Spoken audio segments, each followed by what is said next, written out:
Lagi heboh seisi dunia pada tanggal 3 Januari kemarin. Amerika Serikat menyerang Venezuela dan menangkap Presiden Venezuela Nicolas Maduro beserta istrinya Cilia Flores. Pemerintah Venezuela tentu saja naik pitam, mereka menyebut aksi Amerika ini sebagai agresi militer yang kriminal dan pelanggaran hukum internasional. Venezuela ini negara loh, bukan hotel plus-plus yang bisa digrebek seenak jidat gitu tengah malam. Reaksi dunia langsung ramai. Banyak negara yang mengecam karena ya secara aturan internasional nyerang negara lain itu bukan hobi yang diperbolehkan. Bahkan Sekjen PBB bilang penyerangan Amerika ini bisa menjadi operasi yang berbahaya, presiden yang berbahaya dan bahkan memicu konflik lebih besar. Dunia sudah ribet, Amerika malah nambah-nambahin season baru, iya kan? FYI nih, dalam hukum internasional, presiden itu punya kekebalan hukum loh. Gak bisa ditangkap sembarangan oleh negara lain. Harus ada mandat internasional, harus ada mandat dari pengadilan internasional, atau persetujuan dari negara yang bersangkutan. China ngecam keras tindakannya Amerika. Perancis juga bilang ini melanggar hukum internasional, tapi bagi Amerika dia itu lagi menegakkan hukum keamanan. Lawang seluruh dunia pada bilang ini pelanggaran hukum loh. Mosok toh negara bisa digrebek kayak warung gitu. Presiden Amerika Donald Trump bilang bahwa Amerika akan mengelola Venezuela sampai terjadi transisi kekuasaan. So we are going to run the country until such time as we can do a safe, proper, and judicious transition. And it has to be judicious. Lah, apa Amerika lupa ya? Menurut hukum internasional, negara berdaulat itu tidak boleh diambil oleh negara lain. Kalau nggak ada mandat PBB, nggak ada mandat dari Dewan Keamanan, artinya Amerika itu tidak punya legitimasi hukum untuk memimpin Venezuela. Ini China marah besar karena China itu investasi besar loh di minyaknya Venezuela. Ya kalau keambil Amerika kan bakal susah, iya kan? Maksudnya investasi minyak itu kayak gimana? Kenapa kok Amerika tiba-tiba nyerang Venezuela dan kronologi penangkapannya gimana? Dajiahao, wo jiu Intan, hoan ni lai dao wo de pintao Dynasty Xiaoxi. OpenPO Kaos Xinjia gambar kuda api karena tahun depan, tahun 2026 adalah tahun kuda unsur api. Dan OpenPO ini cuma sampai 11 Januari. Kalau teman-teman mau pakai baju ini pas Xinjia, ya mesti diordernya di periode ini. Kalau bulan depan mau order bisa sih bisa, tapi kayaknya nggak nutut kalau dipakai pas Xinjia. Ada size dewasa, ada size anak. Ada polo shirt, ada t-shirt. Untuk t-shirt ada standar sama premium. Apa sih bedanya t-shirt standar sama t-shirt premium? Ini nih linknya. Di deskripsi juga sudah Intan cantumkan. Selain gambar kuda api ada juga custom marga. Untuk custom marga ada berbagai macam efek. Seperti efek emas. Emasnya berkilau guys. Dan ini sering banget dia di order pas Xinjia. Selain itu ada efek glow in the dark kalau di pertengahan nyala dan efek rainbow hologram kalau kena cahaya keluar hologramnya. Kalau teman-teman tidak suka aneh-aneh tanpa efek juga ada tulisan besar di dada tengah atau tulisan kecil di dada kiri. Selain custom marga, ada juga tokoh-tokoh China seperti Kaisar pertama Qin Shi Huang, Hakim Pao, Kera Sakti, Konfusius, tokoh Samkok juga lengkap, mulai dari Guan Yu, Zhuge Liang, Cao Zhelong. Guan Yu diobati oleh Dr. Hua Tuo, 5 Jenderal Macan. Teman-teman bisa kepoin linknya di Shopee yang ada di deskripsi. Okay, let's start! Jadi ceritanya sejak bulan Maret tahun 2020, Departemen Kehakiman Amerika Serikat resmi mendakwa Nicolas Maduro di pengadilan federal. Tuduhannya berat, narkoterorisme, konspirasi penyelundupan kokain, sampai dengan kerjasama dengan kelompok bersenjata FARC. Maduro juga dituding memimpin jaringan narkoba kartel De Los Sols yang menurut Amerika ikut membanjiri Amerika dengan obat terlarang. Buat Amerika ini murni kasus kriminal yang berat. Kartel itu dianggap sebagai organisasi teroris karena kartel itu terhubung dengan Tren de Aragua dan kartel Sinaloa, dua jaringan narkoba besar yang lebih dulu masuk daftar teroris Amerika Serikat. Jadi di atas kertas ini ceritanya soal perang melawan obat-obat haram. Tapi di balik itu mulai muncul tanda tanya karena Agustus kemarin Donald Trump itu sedang serius membahas opsi untuk menggulingkan rezim Maduro setelah mereka itu berdiskusi dengan sejumlah pejabat pemerintahan Amerika Serikat.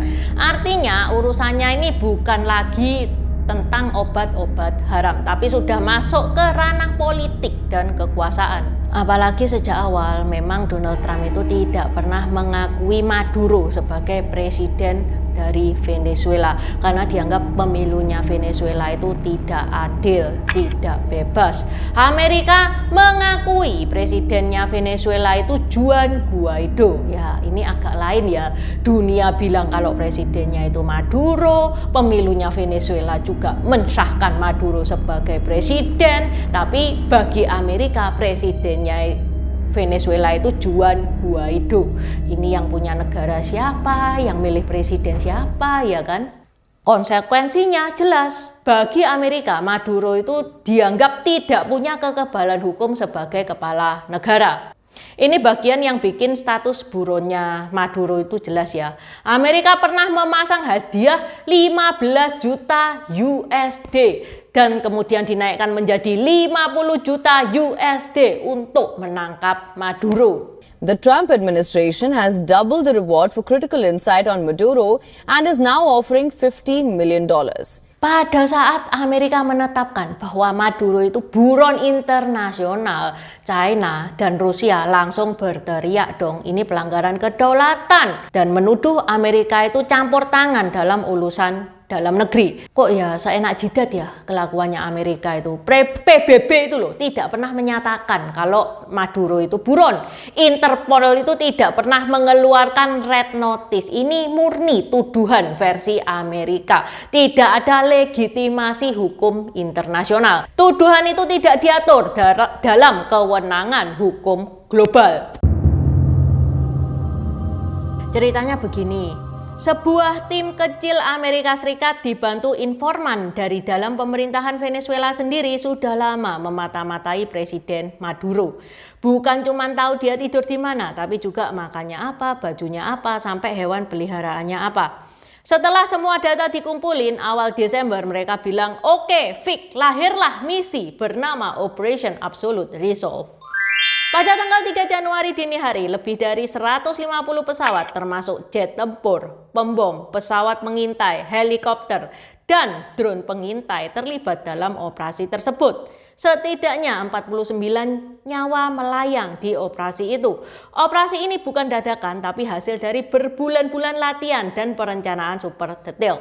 Bahkan pasukan elit Amerika itu sampai bikin replika persis rumah persembunyian Maduro di Caracas biar bisa latihan masuk, nyergap dan kabur tanpa nyasar ke dapur tetangga. Ini bukan operasi kaleng-kaleng menurut pejabat militer Amerika Serikat. Ini adalah intervensi militer Amerika paling ekstrim terhadap Amerika Latin semenjak Perang Dingin.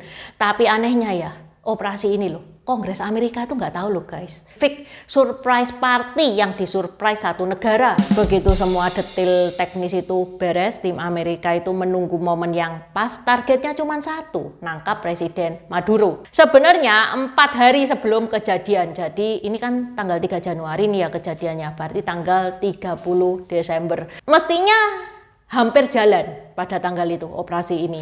Tapi dan Donald Trump itu sudah ngasih lampu hijau. Cuman pas itu cuacanya jelek, banyak awan. Kalau banyak awan gitu kan langitnya nggak bisa gelap-gelap gitu ya. Jadi bisa kelihatan karena ada putih-putihnya kayak gitu. Sehingga operasinya ini ditunda. Singkatnya, operasi ini bukan spontan, bukan emosional, bukan salah pencet, tapi sudah direncanakan dengan matang, sudah dilatih secara serius, dirahasiakan dan dijalankan pas cuaca mendukung. Dan ini kejutan yang sempurna. Presiden Maduro dan istri diseret keluar dari kamar tidur mereka oleh pasukan Amerika dini hari dan keduanya ditangkap tengah malam pas mereka lagi tidur. Maduro dan istrinya itu diterbangkan pakai helikopter dan dibawa ke kapal perang USS Iwo Jima yang sudah menunggu di perairan. Setelah dipindahkan ke wilayah Amerika Serikat, Maduro kemudian dibawa ke Manhattan melalui pangkalan udara National Stewart sebelum akhirnya dipindahkan dengan kendaraan khusus ke pusat tahanan Brooklyn, New York.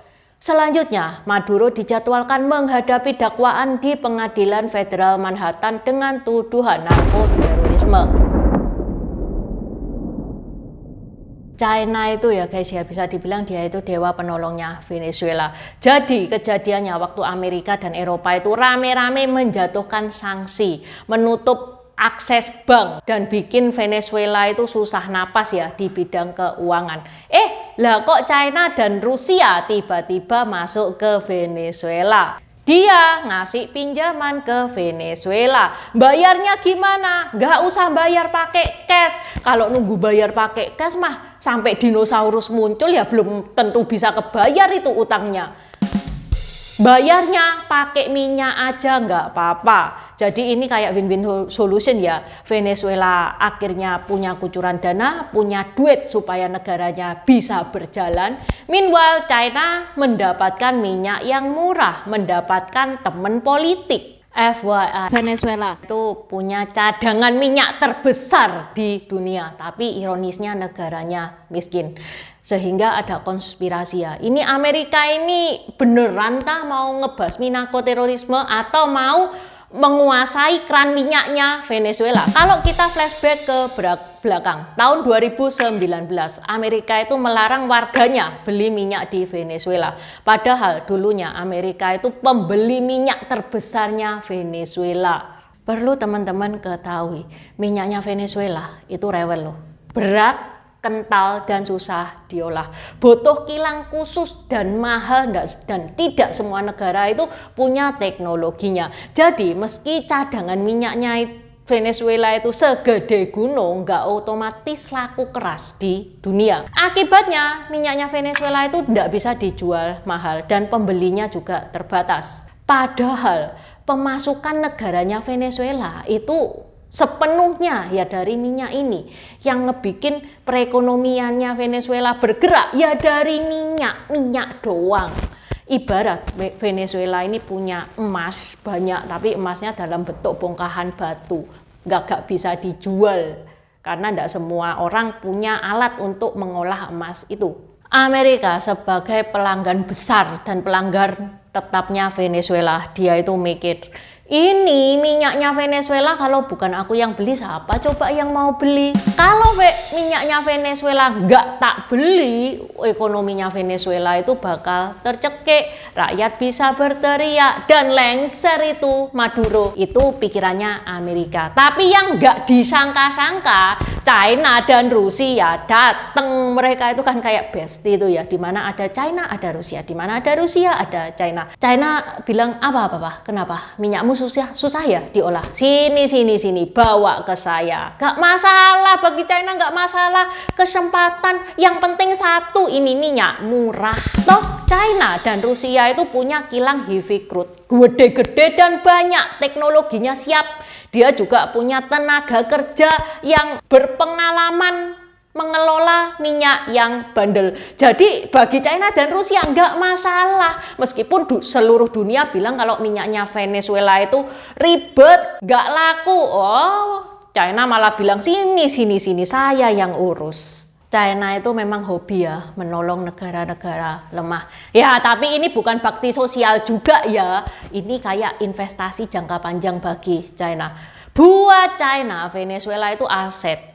Bukan cuman ladang minyak. Venezuela itu kan punya posisi yang strategis. Secara lokasi, Venezuela itu dekat sama Amerika Serikat. Jadi kalau China kuat di Venezuela, Amerika itu kayak ibarat dia itu masang pagar yang tinggi banget. Tapi China ada di depan terasnya. Ya jelas dong Amerika itu nggak akan bisa tidur nyenyak. China mengakui Presiden Maduro sebagai presiden sah Venezuela. China juga mementahkan narasi-narasi Amerika yang bilang kalau Maduro itu buronan lah apalah. China itu rajin pasang badan membela Venezuela di PBB karena China itu posisinya juga kuat ya di PBB. Intinya jelas Venezuela itu temannya China, sekutunya China, dan teman seperjuangan geopolitik. Begitu dengar aksi Amerika yang terang-terangan anarkis nih ya terhadap Venezuela, China ngamuk dan dia mengecam keras penggunaan kekuatan militer kepada negara yang berdaulat.